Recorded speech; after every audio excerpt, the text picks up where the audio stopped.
Hello student, you are most welcome in this class in which I am going to teach you SST class 5, that is nature class 5, जिसमें आज आपको पढ़ा रहे हैं chapter 17 India in the world, यानी विश्व में भारत। ये चैप्टर हमने कम्प्लीटली आपको छोटे छोटे पार्ट्स में डिवाइड करके पढ़ा दिया है। आज इसकी कराने वाली है लास्ट एक्सरसाइज, उसके बाद ये चैप्टर हमारा 100% फिनिश हो जाएगा। देखते हैं इसकी एक्सरसाइज। ये है इसकी exercise, fill in the blanks, यानी खाली जगह भरिएगा। तो पहला है हमारा कि there are ocean and continent of the earth. पृथ्वी पर ओशन कितने हैं, यानी महासागर कितने हैं, कंटिनेंट महाद्वीप कितने हैं। तो जब चैप्टर मैंने आपको पढ़ा था, वहाँ पढ़ा था हमने there are 5 oceans and 7 continent. 5 तो महासागर हैं बड़े बड़े और 7 हमारे महाद्वीप हैं। तो इसमें भरेंगे आप 5 और इसमें भरेंगे 7। Is the world's longest river, विश्व की सबसे लंबी नदी का नाम क्या है। तो विश्व की सबसे लंबी नदी का नाम लिखेंगे आप Nile. Nile is the world's largest river, जो कि मिस्र देश में पाई जाती है। इसकी लंबाई मोर देन 6000 किलोमीटर है। हिमालय माउंटेन एक्सटेंड, हमारा हिमालय पर्वत एक्सटेंड का मतलब है फैला है, कहाँ से कहाँ तक। तो आप इसमें लिखेंगे फ्रॉम जम्मू एंड कश्मीर, यानी जम्मू और कश्मीर से लेकर के टू अरुणाचल प्रदेश। लास्ट हमारा सबसे पूरब में जो अरुणाचल प्रदेश है वहाँ तक, यानी पश्चिम में जम्मू कश्मीर से लेकर के और पूरब में अरुणाचल प्रदेश तक। तो आप लिखेंगे Himalaya mountain extend from Jammu and Kashmir to Arunachal Pradesh. और फिल इन द ब्लैंक का लास्ट क्वेश्चन है कि there are state and union territory in India. तो ये चैप्टर जब हमने पढ़ा था, इसमें ये पूछा जा रहा है हमारे देश में कितने राज्य और केंद्र शासित प्रदेश हैं। तो देयर आर 28, इसमें बनेंगे 28 state and 8 union territory in India. 8 केंद्र शासित प्रदेश हैं। ट्रू फॉल्स, जिसमें आपको बताना है कि सही गलत क्या है।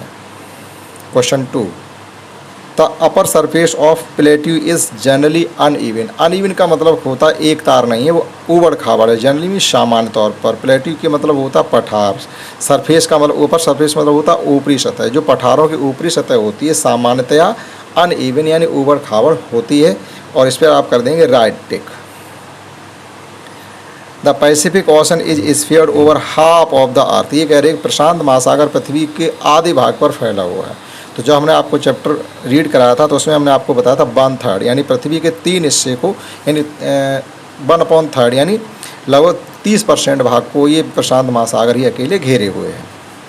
तो इसमें 1/3 है, इसमें हाफ कह रहे, तो ये हमारा हो जाएगा wrong. Evergreen forest are found in Rajasthan. Evergreen forest का मतलब होता है सदाबहार वन, जो पूरी वर्ष हरे भरे रहते हैं। तो वो ऐसी जगह होते हैं जहाँ टेम्परेचर ज़्यादा रहता है और पूरी वर्ष अच्छी बारिश होती है। तो राजस्थान में तो अच्छी बारिश नहीं होती क्योंकि वो डेजर्टी एरिया है। तो ये भी हमारा हो जाएगा रॉन्ग। डेसिडस फॉरेस्ट का मतलब होता है मानसून वन, यानी पतझड़ वन। शेड देयर लीव्स, अपनी पत्तियाँ गिरा देते हैं। At the end of winter season, यानी जो जाड़े ऋतु होती है उसके अंत तक जो मानसून वन होते हैं वो अपनी पत्तियाँ गिरा देते हैं। ये हमारा हो जाएगा राइट, यानी सही। और थर्ड क्वेश्चन हमारा है मैच द फॉलोइंग। इधर स्टेट गिवन है, यानी राज्य, और इधर की कैपिटल्स गिवन है। तो मध्य प्रदेश की राजधानी कहाँ है। मध्य प्रदेश राजधानी की मैचिंग करेंगे आप भोपाल से। तमिलनाडु की राजधानी की मैचिंग करेंगे आप चेन्नई से। और हिमाचल प्रदेश की राजधानी की आप मैचिंग करेंगे शिमला से। और असम की राजधानी की मैचिंग करेंगे आप दिसपुर से। लास्ट क्वेश्चन 4 है, जिसमें आपको कुछ क्वेश्चंस गिवन है, उनके आंसर आपको देने हैं। तो फर्स्ट क्वेश्चन है हमारे पास कि on the world map mark the neighbouring countries of India. ये कह रही है विश्व के नक्शे पर भारत के पड़ोसी देशों के आप पड़ोसी देशों को चिन्हित करिएगा। तो जब आप वर्ल्ड मैप पर देखेंगे तो उस पर आप पहला जो देश होगा भारत का पड़ोसी देश, उसको पाकिस्तान होगा। दूसरा अफ़गानिस्तान होगा। तीसरा चीन होगा। चौथा नेपाल होगा। 5वां बांग्लादेश होगा। 6वां भूटान होगा। 7वां म्यांमार होगा। 8वां श्रीलंका होगा और 9वां मालदीव होगा। तो इस प्रकार से भारत के कुल 9 पड़ोसी देश हो गए। ये क्वेश्चन फर्स्ट हो गया। सेकंड क्वेश्चन है कि what is plateau, right the name of the any 3 plateau of the world. कि प्लेट्यू क्या होता है। तो प्लेट्यू की डेफिनेशन आप लिखेंगे रिलेटिवली रेज्ड एरिया, यानी जो सामान्यतः उठी हुई area of the land that is flat on the top is called the plateau. मतलब जो सामान्यतया एक ऐसी ज़मीन जो मुख्य ज़मीन से ऊपर उठी हुई होती है वो हमारी पठार कहलाती है। तो इसकी डेफिनेशन में आप लिखेंगे the relatively raised area of the land that is flat on the top is called plateau. आगे इसमें ये भी पूछा जा रहा है कि आप कोई 3 पठारों के नाम बताइएगा, तो उसमें आप लिख देंगे प्लेट्यू ऑफ पामीर यानी पामीर का पठार, प्लेट्यू ऑफ तिब्बत का पठार, और Deccan plateau in India Bharat का दक्षिण का पठार। और भी बहुत से पठार हैं, plateau of Iran, plateau of Arab, Colorado plateau, Columbia plateau, Brazilian plateau, plateau of Bolivia and plateau of Australia and so on. तो आपसे 3 प्लेट्यू के नाम पूछेंगे जो आप लिखेंगे। नेक्स्ट क्वेश्चन है, नेक्स्ट थर्ड है, वेयर आर सुंदरवन फाउंड। देखो सुंदरवन कहाँ पाए जाते हैं।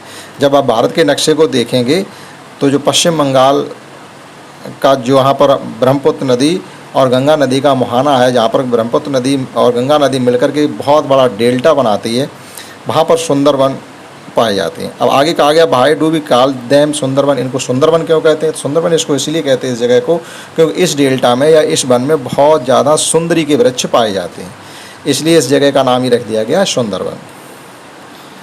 फोर्थ क्वेश्चन है, what do you understand by the sand dunes. Sand dunes का मतलब होता है मिट्टी के ढेर कह सकते हैं आप। और where are these found in India, और ये भारत में कहाँ पाए जाते हैं। तो इसके लिए चलेंगे आप थार रेगिस्तान में। थार रेगिस्तान आप देखेंगे मिट्टी की जब तेज़ हवा आती है तो मिट्टी जो बालू होती है एक जगह से उठ करके दूसरी जगह इकट्ठी हो जाती है और उसके बगल में वहाँ पर गड्ढा हो जाता है, वहाँ से उठेगी दूसरी जगह इकट्ठी हो जाएगी। तो इस प्रकार से मिट्टी के ढेर बनते रहते हैं, इन्हें हम सैंड ड्यून्स कहते हैं। और हमारे देश में ये राजस्थान में जो थार रेगिस्तान पाया जाता है वहाँ पर ये देखने के लिए मिल जाते हैं। और लास्ट क्वेश्चन है, भाई are the national park and wild life sanctuary setup. वो कहे गए कि राष्ट्रीय पार्कों और जो वन्य जीव अभयारण्य हैं इनकी स्थापना क्यों की गई। तो इसके जवाब में आप लिखेंगे कि national park, wild life sanctuary and bird sanctuaries are established by the government for the safety, development and free movement of wild life. मतलब भारत सरकार के द्वारा नेशनल पार्क, वन्य जीव अभयारण्य और पक्षी विहारों की स्थापना इसलिए की गई है कि उनकी सुरक्षा की जा सके, उनका विकास किया जा सके और वो फ्री मुक्त अवस्था में चारों तरफ घूम फिर सकें। और इस एरिया में hunting of animals is prohibited here. और इस एरिया में जानवरों के मारने पर निषेध होता है, आप किसी पक्षी या किसी जानवर को मार नहीं सकते। तो ये थी इस चैप्टर 17 की एक्सरसाइज। आशा करता हूँ आपने समझ पाई होगी। इस क्लास में इतना ही। That's all. जय हिंद, जय भारत।